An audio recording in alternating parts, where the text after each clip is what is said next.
set up. Greg's going to start one in here, and we've got 5 samples for the 5 stations. Now these peanuts, I think Mike said, were 06s, 124 5 days old. Now the other samples, which will be the other 4 samples, all came out of the same field a while ago. They're also 06s, and they were planted May 5th. I didn't count the days. So they should be very, very similar. And we almost started to kind of mess with it a little bit in that we would just pick off one sample of those very mature peanuts and make a sample out of those, but we decided just to run them as they were. So those other 4 samples, when we blast those, we all should come up very similar as far as the days to digging. But if you will, just wait just a minute. Mike's going to blast these and then break up in those 5 groups. Now there'll be one group here. There'll be one group up on the front right-hand side of the barn, one group on the front left-hand side, one back here, and I'm going to be right in the middle on that tailgate of that little right foot. If you have any questions as we go along, just feel free to ask.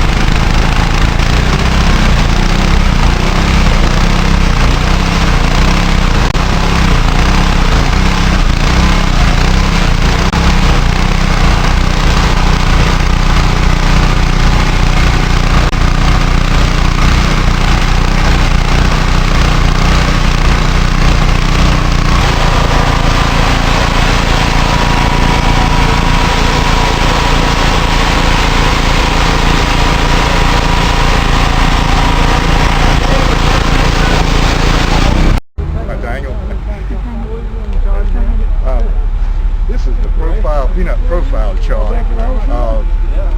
Digging peanuts is one of the biggest decisions growers make each year, because the peanut is indeterminate in its fruiting. In other words, it sets its fruit over an extended period of time, and you have quite a few different maturities present on the plant at the time of optimal harvest. And what we try to do with the profile chart is to establish a profile or a distribution of the maturity. And first we take a pressure washer and basket, and we strip off the outer corky layer of the hull, and it exposes the colors underneath, which are related to maturity. And they go from white through stages of yellow to orange to brown to finally black with increasing maturity. And each 2 columns on the chart represents approximately 1 week of developmental time of the peanut.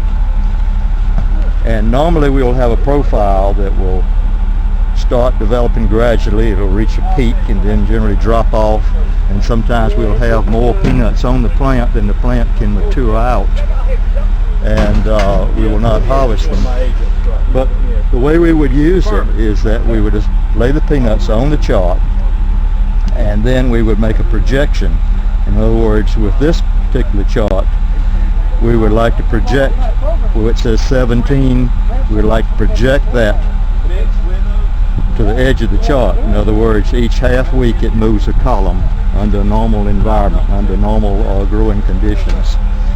And in most cases we can lose a column of 3.